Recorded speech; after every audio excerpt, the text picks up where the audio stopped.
नमस्कार, आप देख रहे हैं न्यूज 24/7 इंडिया। मैं हूं आपके साथ सपना मदेशिया। चलिए शुरुआत करते हैं आज की कुछ खास खबरों से।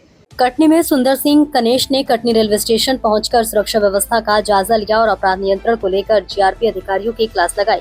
रेलवे स्टेशन के वेटिंग हॉल में आयोजित अपराध समीक्षा बैठक में रीवा, सतना, शहडोल, व्यवहारी, मेहरसागर और कटनी के थाना प्रभारियों को सख्त निर्देश दिए गए।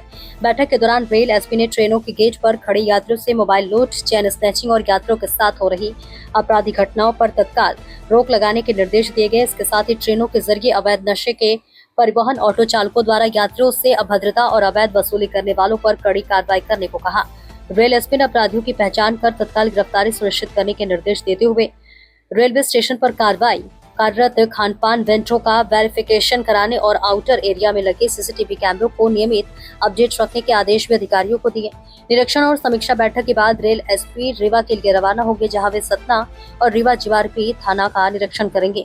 कटनी से संदीप शर्मा की रिपोर्ट।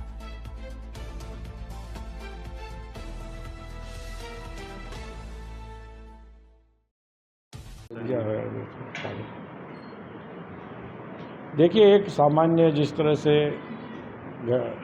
एक भ्रमण रहता है, विजिट रहता है, उसी के तहत मैंने यहाँ पे थाने का विजिट किया, रेलवे स्टेशंस का, प्लेटफॉर्म्स का विजिट किया। यहाँ पे जो सुरक्षा व्यवस्था होना चाहिए उसके अनुरूप क्या क्या और आवश्यकताएं हैं कि इस तरह की घटनाएं होती है, जो वारदातें होती है, चोरी, स्नैचिंग, इस तरह की, तो उसको कैसे प्रतिबंधित किया जा सके। इस संदर्भ में मैंने यहाँ पर शहडोल, आपके सतना, रीवा, कटनी और सागर के सभी थाना प्रभारियों को बुलाया था। एक समीक्षा बैठक ली है। इसमें हमने सभी तरह से समीक्षा की है, अपराधों की समीक्षा की, अपराधियों के संबंध में समीक्षा की, और आगे किस तरह से हम आरपीएफ के साथ और जिला पुलिस बल के साथ जीआरपी आपस में कोऑर्डिनेशन से किस तरह से काम कर सकें और किस तरह से अपराधियों को गिरफ्त में लेके उनके खिलाफ कार्रवाई कर सकें। इस संबंध में एक सामान्य मीटिंग थी, बैठक थी।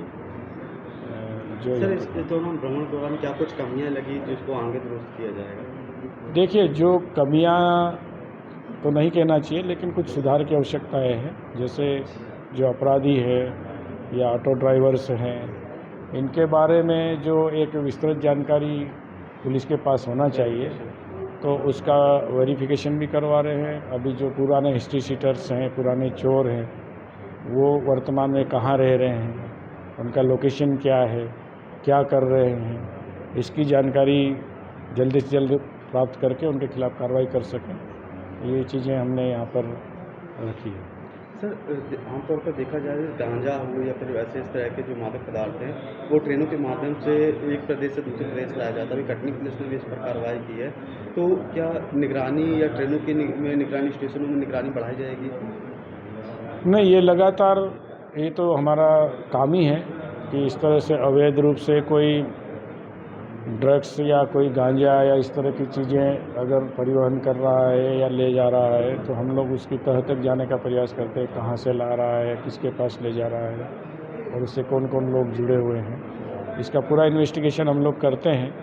लेकिन चूँकि इतने सारे ट्रैफिक में इतना जो सारी ट्रेनें चलती है, तो हर ट्रेन को, हर बोगी को, हर कोच को चेक किया जाना संभव नहीं है। इसके लिए हम आरपीएफ का भी मदद लेते हैं और वो लोकल के जो उनके वेंडर्स वगैरह रहते हैं उनकी भी मदद लेते हैं।